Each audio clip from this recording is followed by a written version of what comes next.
저는 지금 자유로운 대한민국에서 살고 있습니다. 아침에 눈을 뜨면 따뜻한 아파트, 냉장고에 가득한 음식, 그리고 제 곁에는 건강하게 태어난 아이를 안고 있는 아내가 있습니다. 하지만 이 모든 게 당연한 일상이 되기까지 저는 제 목숨은 물론 임신한 아내와 70이 넘은 어머니, 그리고 동생 가족 모두의 생명을 걸어야 했습니다. 2023년 5월, 어느 폭풍우 치는 밤, 저는 작은 목선 위에 있었습니다. 파도가 배를 덮칠 때마다 배 안으로 바닷물이 쏟아져 들어왔고, 임신 7개월이던 아내는 제 품에서 떨고 있었습니다. 어머니는 아버지의 유골함을 가슴에 꼭 안은 채 기도하고 계셨죠.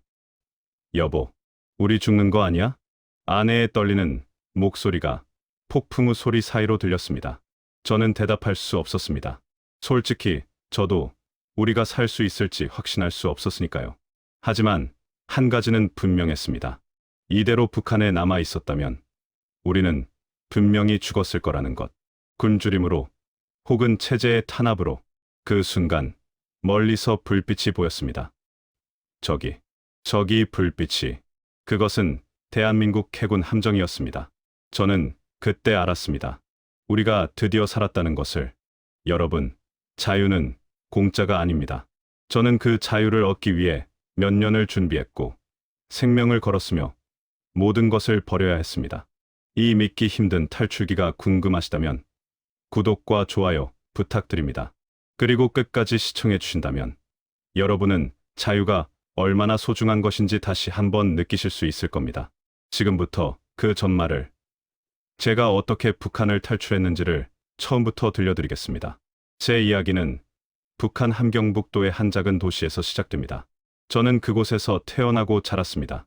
어릴 적부터 학교에서 배운 건 수령님에 대한 충성심이었고, 저는 그것을 의심해 본 적이 없었습니다. 우리 가족은 그렇게 평범한 북한 주민이었습니다. 20대 중반, 저는 결혼을 했고 생계를 위해 장마당에서 작은 장사를 시작했습니다. 당시 북한에서 장마당 상인이라는 건 그리 좋은 신분은 아니었습니다. 사회주의 국가에서 개인 장사를 한다는 것 자체가 어딘가 부끄러운 일처럼 여겨졌으니까요. 하지만 국가 배급은 이미 오래전에 끊긴 상태였고 살기 위해서는 장사를 할 수밖에 없었습니다. 새벽 4시면 일어나 장마당으로 향했습니다. 중국에서 들여온 생필품들을 팔았습니다. 비누, 칫솔, 양말 같은 것들이었죠. 하루 종일 서 있으면 다리가 퉁퉁 붓고 겨울에는 손발이 얼어붙었지만 그래도 그 돈으로 가족을 먹여 살릴 수 있었습니다. 동무, 이 비누 얼마요? 1,000원입니다. 너무 비싸네. 500원 안 되겠소? 매일 이런 흥정을 수십 번씩 했습니다. 하지만 이마저도 감사한 일이었습니다. 일할 곳이 있다는 것, 돈을 벌 수 있다는 것만으로도 말이죠. 장마당에서는 다양한 사람들을 만났습니다. 굶주림에 지친 사람들, 가족을 먹여 살리기 위해 필사적으로 장사하는 여성들, 그리고 가끔씩 단속을 나온 보위부원들. 단속이 나오면 순식간에 장마당이 텅 비었다가 그들이 가면 다시 사람들이 모여들었습니다. 저는 그게 당연한 줄 알았습니다. 저녁이 되면 집으로 돌아가 아내와 어머니가 차려준 저녁을 먹었습니다. 쌀밥은 일주일에 한두 번 정도였고 대부분은 옥수수밥이나 감자로 끼니를 때웠습니다. 가끔 고기라도 먹을 수 있는 날이면 그날은 명절 같았습니다. 여보, 오늘 장사는 어땠어요? 그럭저럭이야. 내일은 더 잘 되겠지. 아내는 항상 웃으며 제 옆에 있어줬습니다. 우리는 가난했지만 서로가 있었고 그것으로 충분하다고 생각했습니다. 하지만 그때 저는 몰랐습니다. 이 평범한 일상이 얼마나 비정상적인 것인지, 세상에는 굶주림 없이 사는 사람들이 있다는 것을, 그리고 자유롭게 말하고 생각할 수 있는 곳이 있다는 것을. 저는 그저 주어진 삶을 살아가고 있었을 뿐이었습니다. 의심 없이, 질문 없이. 그렇게 30살이 되던 해까지 말입니다. 2020년, 코로나가 전 세계를 휩쓸던 그해 겨울, 북한도 예외는 아니었습니다. 아니, 오히려 북한은 다른 어느 나라보다 더 심각했습니다. 국경이 완전히 봉쇄되었고 중국과의 거래가 끊기면서 장마당 물건들이 바닥나기 시작했습니다. 동무, 비누 있소? 쌀은요? 미안합니다. 오늘은 들어온 게 없어요. 매일 이런 대화를 반복했습니다. 물건이 없으니 팔 것도 없었고, 팔 것이 없으니 돈을 벌 수 없었습니다. 그리고 돈이 없으니 먹을 것도 없었습니다. 처음에는 하루 2끼를 먹었습니다. 그 다음엔 하루 1끼, 그러다 이틀에 1끼. 어머니는 말라가셨고, 아내는 임신 사실을 알게 된 후 더욱 불안해했습니다. 여보, 우리 아이를 어떻게 키워요? 이렇게 먹을 게 없는데. 저는 대답할 말이 없었습니다. 그해 겨울, 저는 처음으로 사람이 굶어 죽는 걸 봤습니다. 같은 장마당에서 장사하던 김 아주머니였습니다. 50대 중반쯤 되셨을까요? 항상 밝게 웃으시던 분이었는데 어느 날부터 장마당에 나오지 않으셨습니다. 며칠 후 소식을 들었습니다. 영양실조로 돌아가셨다고. 먹을 게 없어서 굶어 죽었대요. 동네 사람들은 작은 목소리로 수군거렸습니다. 하지만 누구도 크게 말하지 못했습니다. 국가를 원망하는 것처럼 들릴 수 있었으니까요. 그때부터였습니다. 제 마음속에 작은 금이 가기 시작한 것은, 왜 우리는 이렇게 살아야 하는 걸까? 왜 열심히 일해도 굶어야 하는 걸까? 왜 아무 죄 없는 사람이 굶어 죽어야 하는 걸까? 하지만 이런 생각을 하는 것만으로도 위험했습니다. 누군가 듣기라도 하면 반동분자로 몰릴 수 있었으니까요. 그리고 2021년 봄, 저는 더 충격적인 광경을 목격했습니다. 동네 광장에 사람들이 모이라는 방송이 나왔습니다. 공개 처형이 있다는 거였습니다. 중국으로 몰래 넘어갔다 잡혀온 사람을 처형한다고 했습니다. 우리는 모두 광장으로 나가야 했습니다. 가지 않으면 의심을 받았으니까요. 멀리서 봤습니다. 무릎 꿇은 사람, 총을 든 군인들, 총소리가 울렸습니다. 저는 눈을 감았습니다. 하지만 귀를 막을 순 없었습니다. 사람들의 비명, 군인들의 고함, 그리고 누군가의 통곡 소리. 집으로 돌아오는 길, 저는 아무 말도 할 수 없었습니다. 여보, 괜찮아요? 아내가 제 손을 잡았습니다. 저는 그제야 제가 심하게 떨고 있다는 걸 알았습니다. 이건 아니다. 이건 잘못됐다. 그날 밤, 저는 처음으로 확신했습니다. 이곳에서는 더 이상 살 수 없다고. 특히 우리 아이를 이런 곳에서 키울 수는 없다고. 하지만 탈출한다는 건 상상조차 할 수 없는 일이었습니다. 잡히면 3대가 멸족당한다는 걸 모르는 사람은 없었으니까요. 그럼에도 불구하고 그날부터 저는 은밀히 정보를 모으기 시작했습니다. 정보를 모으는 건 목숨을 거는 일이었습니다. 장마당에는 여러 사람들이 있었습니다. 그 중에는 중국을 왔다 갔다 하는 밀수꾼들도 있었고 브로커들도 있었습니다. 하지만 누가 진짜 도와줄 사람이고 누가 보위부 정보원인지 알 수 없었습니다. 한 번 잘못 물으면 그것으로 끝이었습니다. 그래서 저는 몇 달 동안 조심스럽게, 아주 조심스럽게 접근했습니다. 혹시 중국 쪽 소식 들으신 거 있어요? 요즘 국경 경비가 어떤가요? 바다 쪽으로 나간 사람 이야기 들어보셨어요?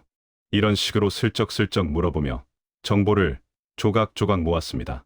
그리고 알게 되었습니다. 육로는 거의 불가능하다는 것을. 코로나 이후 중국 국경은 철통같이 막혔고 국경 수비대는 발견, 즉시 사살 명령을 받았다는 것을. 하지만 바다는 다르다는 이야기를 들었습니다. 동해 쪽은 위험하지만 날씨만 잘 맞으면. 한 밀수꾼이 작은 목소리로 말했습니다. 그는 더 이상 말하지 않았지만 저는 알아들었습니다. 그날부터 저는 해안 지역을 관찰하기 시작했습니다. 낮에는 장사를 하고 밤이 되면 해안가로 갔습니다. 어부인 척하며 바다를 바라봤습니다. 해경 순찰선이 언제 지나가는지, 어느 시간대가 가장 안전한지, 날씨는 언제 변하는지 수첩에 몰래 기록했습니다. 들키면 끝이었기에 집에 돌아오면 모두 암기하고 수첩은 태워버렸습니다. 석 달이 지났습니다. 그동안 아내의 배는 점점 불러왔고 먹을 것은 점점 줄어들었습니다. 어머니는 당신 몫의 밥을 아내에게 양보하셨고 저는 하루에 한 끼만 먹었습니다. 여보, 우리 정말 떠나는 거예요? 어느 날 밤, 아내가 조심스럽게 물었습니다. 저는 아내에게 제 계획을 조금씩 이야기해왔습니다. 떠나야 해. 우리 아이를 여기서 낳을 순 없어. 하지만 어머님은요? 동생네는요? 그것이 가장 큰 고민이었습니다. 혼자 가는 것도 위험한데 가족 전체가 움직인다는 건 거의 불가능에 가까운 일이었습니다. 특히 임신한 아내와 이른이 넘은 어머니를 데리고 간다는 건. 하지만 저는 결심했습니다. 모두 함께 가기로. 어머니, 어느 날 저는 어머니께 말씀드렸습니다. 저희 이곳을 떠나려고 합니다. 어머니는 한참을 말없이 저를 바라보셨습니다. 그리고 천천히 고개를 끄덕이셨습니다. 아버지를 데려가거라. 혼자 여기 두고 갈 순 없다. 아버지는 2년 전 돌아가셨습니다. 어머니는 아버지의 유골함을 소중히 간직하고 계셨습니다. 동생에게도 말했습니다. 동생네 식구 넷도 함께 가기로 했습니다. 총 6명. 아니, 임신한 아내까지 생각하면 7명. 형님, 정말 할 수 있을까요? 해야지. 안 하면 우리 모두 여기서 죽는 거야. 저는 마지막으로 배를 구해야 했습니다. 돈을 모았습니다. 가진 것을 다 팔았습니다. 그리고 해안가에서 낚시하던 한 노인에게 접근했습니다. 배 한 척 살 수 있을까요? 노인은 저를 한참 쳐다봤습니다. 그리고 작은 목소리로 말했습니다. 300만 원. 그리고 내가 본 건 아무것도 없어. 저는 고개를 끄덕였습니다. 2023년 4월. 모든 준비가 끝났습니다. 이제 남은 건 날씨와 타이밍뿐이었습니다. 매일 밤 바다를 바라보며 기도했습니다. 폭풍우가 오기를.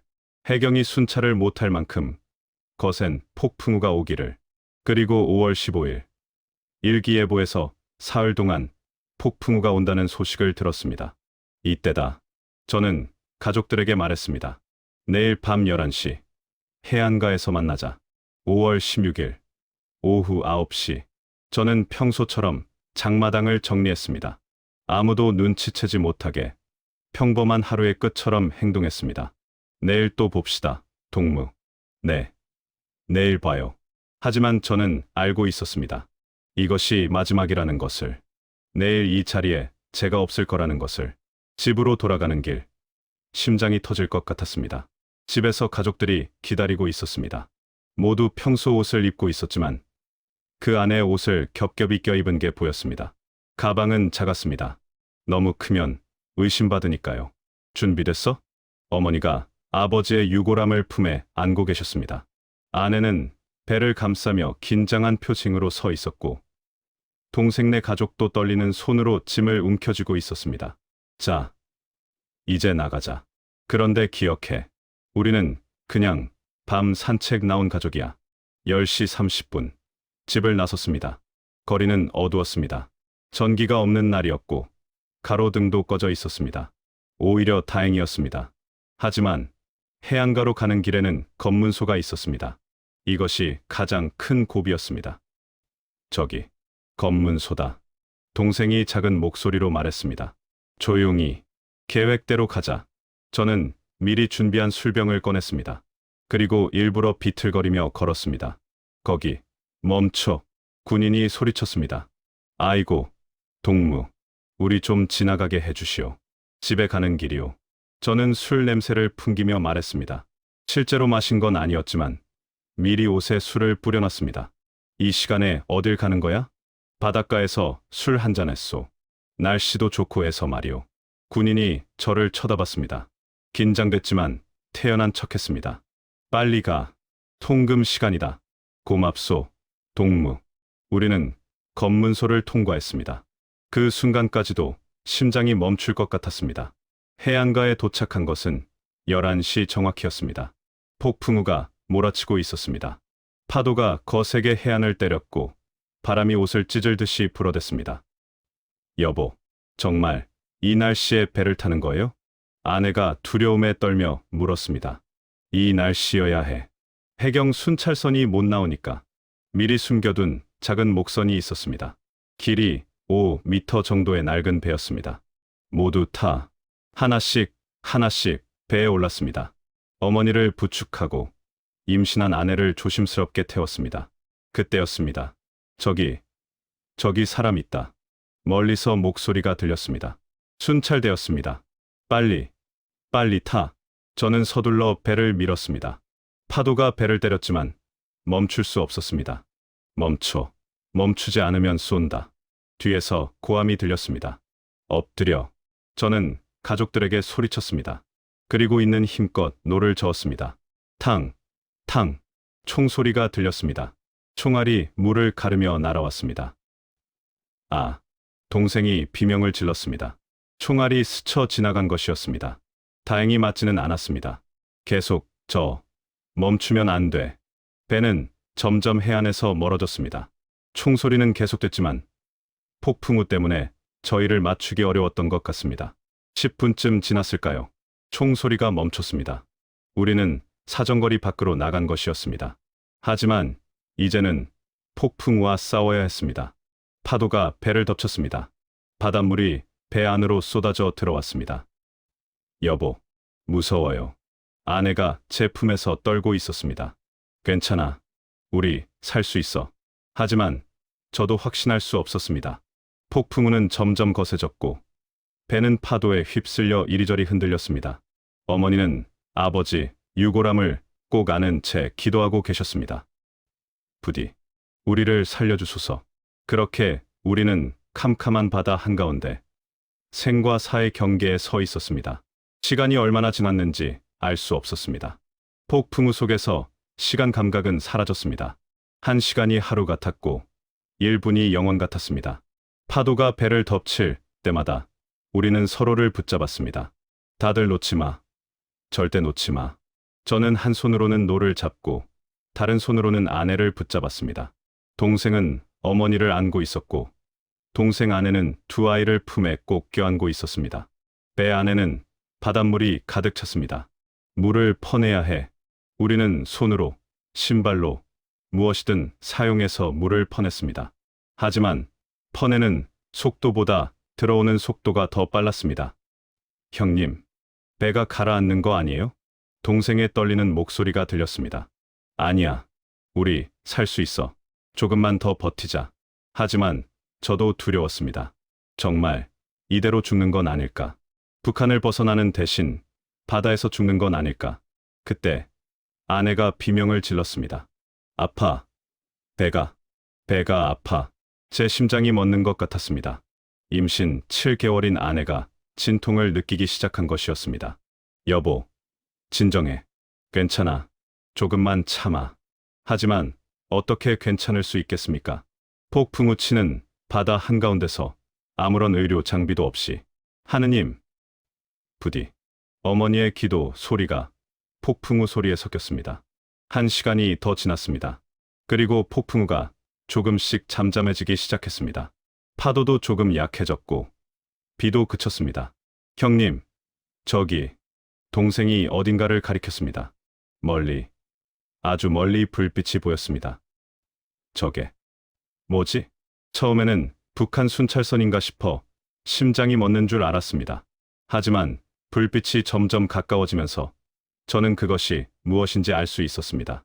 대한민국 해군 함정이었습니다. 여기 있어요.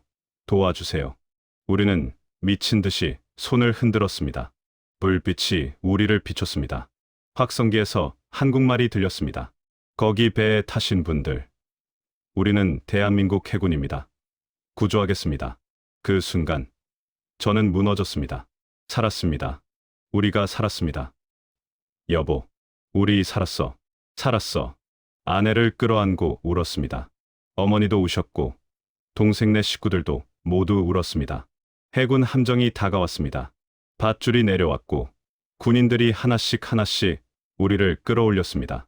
먼저 임신한 아내를, 그 다음 어머니를, 아이들을, 그리고 나머지 가족들을. 제가 마지막이었습니다. 함정에 올라섰을 때 다리에 힘이 풀려 주저앉았습니다. 괜찮으십니까? 한 젊은 해군이 저를 부축했습니다. 괜찮습니다. 이제 괜찮습니다. 저는 대답하며 눈물을 흘렸습니다. 임신한 분이 계신다고요? 네, 제 아내입니다. 의무실로 모시겠습니다. 걱정하지 마세요. 이제 안전합니다. 안전하다는 말, 그 말이 얼마나 간절하게 듣고 싶었던 말인지. 함정 안은 따뜻했습니다. 군인들이 담요를 가져다 주었고 따뜻한 물과 음식을 주었습니다. 천천히 드세요. 급하게 드시면 안 됩니다. 하지만 우리는 참을 수 없었습니다. 며칠을 굶었던 우리에게 그 음식은 세상에서 가장 맛있는 것이었습니다. 의무실에서 아내를 검진한 군의관이 나왔습니다. 다행히 아기는 괜찮습니다. 조금 쇼크를 받았지만 큰 문제는 없어 보입니다. 그 말을 듣고 저는 또 눈물이 났습니다. 함정은 남쪽으로 향했습니다. 갑판에 나가 바다를 바라봤습니다. 해가 뜨고 있었습니다. 새벽의 햇살이 바다를 비추고 있었습니다. 형님, 우리 정말 한국에 가는 거죠? 동생이 제 옆에 섰습니다. 그래, 우리 이제 자유야. 하지만 저는 아직 실감이 나지 않았습니다. 정말 우리가 살아남았다는 것이, 정말 북한을 벗어났다는 것이. 어머니가 난간에 기대어 계셨습니다. 아버지의 유골함을 품에 안은 채. 여보, 우리 해냈어요. 당신도 이제 자유예요. 어머니의 작은 목소리가 바람에 실려왔습니다. 오전 8시쯤 멀리 육지가 보이기 시작했습니다. 저게 한국이에요? 동생네 큰아이가 물었습니다. 그래, 저게 한국이야. 너희가 앞으로 살아갈 곳이지. 배는 천천히 항구로 들어갔습니다. 이제 새로운 삶이 시작되는 것이었습니다. 항구에 도착했을 때 많은 사람들이 기다리고 있었습니다. 경찰, 국정원 직원들, 그리고 의료진들이었습니다. 모두 천천히 내리세요. 이제 안전합니다. 하지만 안전하다는 말이 아직 실감나지 않았습니다. 북한에서 30년을 살았던 사람에게 안전이라는 건 낯선 단어였습니다. 먼저 아내가 구급차에 실렸습니다. 같이 가세요. 부인분이 많이 불안해하십니다. 저도 구급차에 올랐습니다. 병원으로 가는 길, 창밖을 바라봤습니다. 넓은 도로, 많은 자동차들, 높은 건물들. 이게 대한민국인가? 북한에서는 상상도 할 수 없는 풍경이었습니다.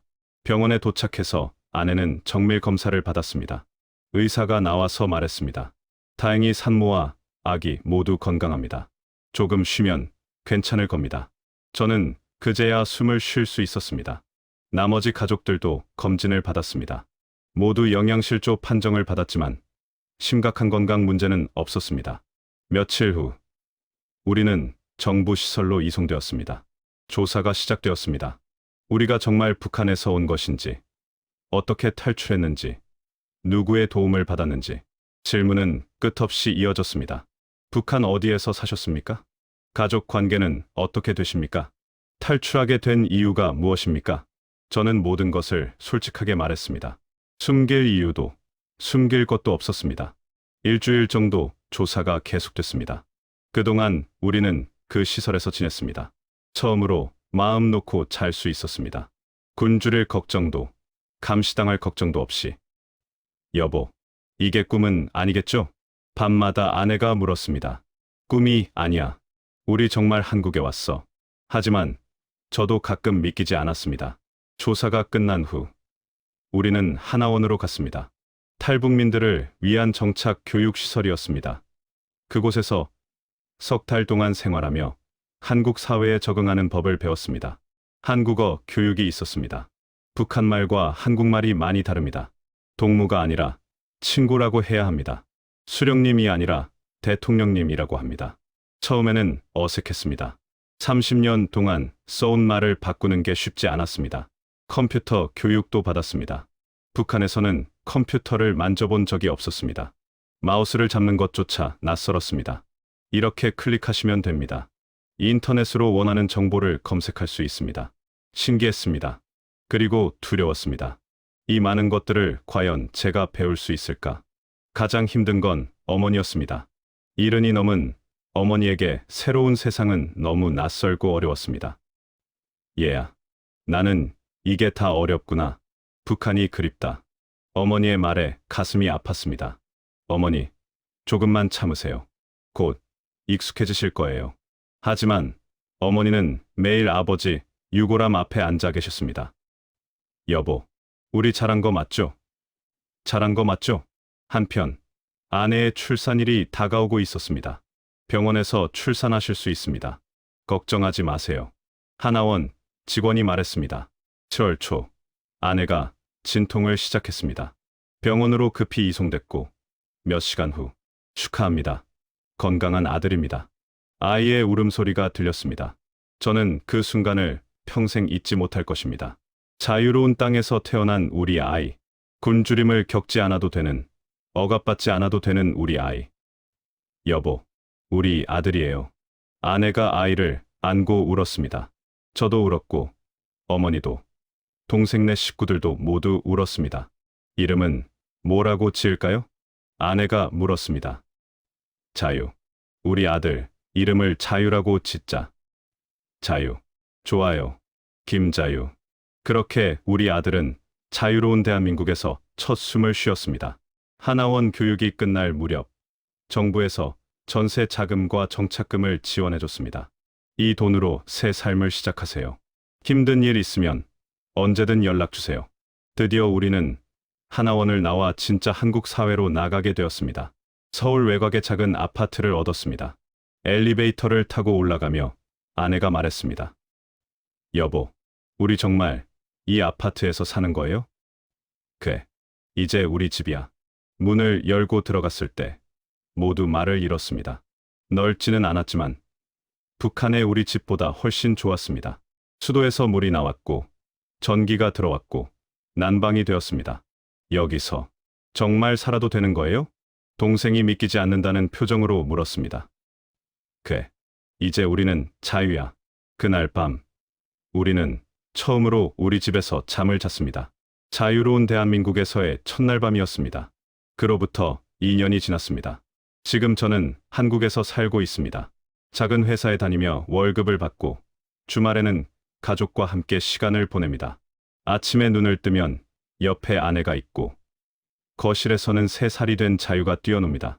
아빠, 아빠, 자유가 제게 달려옵니다. 이 아이는 북한을 모릅니다. 굶주림이 무엇인지, 공포가 무엇인지 모릅니다. 그것만으로도 저는 감사합니다.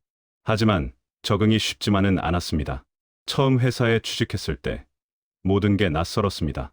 컴퓨터 앞에 앉아 일하는 것도, 동료들과 자유롭게 이야기하는 것도, 점심시간에 식당을 고르는 것조차도. 김 대리, 오늘 점심 뭐 먹을까요? 아무거나 좋습니다. 선택하는 것이 어려웠습니다. 북한에서는 선택할 것이 없었으니까요. 주어진 것을 먹고, 시키는 대로 하고, 말하라는 대로 말하는 것이 전부였습니다. 자유가 주는 혼란이었습니다. 어머니는 더 힘들어 하셨습니다. 얘야, 이 세상은 너무 빠르고 시끄럽구나. 어머니는 아파트 밖으로 잘 나가지 않으셨습니다. 길을 건널 때마다 무서워하셨고, 사람들이 많은 곳을 피하셨습니다. 어머니, 괜찮아요. 여긴 안전해요. 알지만 익숙하지 않구나. 어머니는 여전히 아버지 유골함 앞에 앉아 계십니다. 그리고 북한에 두고 온 이웃들을, 친구들을 그리워하십니다. 그 사람들은 지금 어떻게 살고 있을까? 저도 가끔 생각합니다. 장마당에서 함께 장사하던 사람들, 이웃들, 그들은 여전히 굶주리고 있을까? 여전히 두려움 속에서 살고 있을까? 동생에는 비교적 잘 적응했습니다. 아이들이 학교에 다니고, 친구들을 사귀고, 한국말을 유창하게 하는 모습을 보면 신기하고 기쁩니다. 삼촌, 오늘 학교에서 1등 했어요. 조카가 자랑스럽게 말합니다. 잘했다. 우리 조카 정말 대단하네. 이 아이들은 북한 억양도 거의 없어졌습니다. 완전히 한국 아이가 되어가고 있습니다. 저는 요즘 탈북민들을 돕는 봉사활동을 하고 있습니다. 새로운 탈북민들에게 한국 생활을 알려주고 어려운 일이 있으면 도와줍니다. 선배님, 여기서는 어떻게 살아야 해요? 천천히 배워가면 돼요. 저도 처음엔 다 낯설었어요. 그들의 눈빛에서 제 모습을 봅니다. 두려움, 혼란, 그리고 희망. 지난주에는 명동에 갔습니다. 거리는 사람들로 가득했고, 네온사인이 빛났고, 자유로운 웃음소리가 가득했습니다. 여보, 저기 좀 봐요. 사람들이 길에서 춤을 추고 있어요. 그래, 여긴 자유니까. 저는 그 광경을 보며 눈물이 났습니다. 이 사람들은 알까요? 자신들이 얼마나 자유로운지. 말하고 싶은 것을 말하고, 가고 싶은 곳에 가고 꿈꾸고 싶은 것을 꿈꿀 수 있다는 게 얼마나 귀한 것인지 가끔 밤에 악몽을 꿉니다. 다시 북한으로 끌려가는 꿈, 바다에서 익사하는 꿈, 가족을 잃는 꿈. 깨어나면 온몸이 땀으로 젖어 있습니다. 여보, 괜찮아요? 아내가 제 손을 잡아줍니다. 괜찮아. 꿈이었어. 하지만 그것은 꿈이 아니었습니다. 우리가 실제로 겪었던 일이었고, 지금도 북한에 남아있는 수많은 사람들이 겪고 있는 현실입니다. 여러분, 저는 이 이야기를 통해 말하고 싶습니다. 자유는 공짜가 아닙니다. 누군가는 목숨을 걸고 얻어야 하는 것입니다. 지금 여러분이 숨 쉬는 이 공기, 마음 놓고 말할 수 있는 이 자유, 선택할 수 있는 이 권리, 그 모든 것이 얼마나 소중한지 잊지 말아주세요. 그리고 북한에 남아있는 2,500만 명의 동포들을 기억해주세요. 그들도 우리처럼 자유를 꿈꾸고 있습니다. 언젠가는 그들도 자유로운 하늘 아래에서 숨 쉴 수 있기를, 언젠가는 한반도 전체가 자유로워지기를 간절히 바랍니다. 오늘 저녁 자유가 제게 물었습니다. 아빠, 북한이 뭐예요? 저는 한참을 생각하다가 대답했습니다. 북한은 아빠가 태어난 곳이야. 하지만 자유가 없던 곳이지. 너는 자유로운 이곳에서 태어났어. 그게 얼마나 큰 축복인지 기억해야 해. 자유가 뭐예요? 자유는 내가 원하는 것을 꿈꿀 수 있는 거야. 내가 되고 싶은 사람이 될 수 있는 거야. 자유가 웃으며 말했습니다. 그럼 저는 슈퍼맨이 될래요. 저는 자유를 안아주었습니다. 그래, 넌 뭐든지 될 수 있어. 이게 자유니까. 지금 이 순간, 저는 행복합니다. 비록 완벽하지 않고, 여전히 어렵고, 가끔 힘들지만, 저는 자유롭습니다. 그리고 그것으로 충분합니다.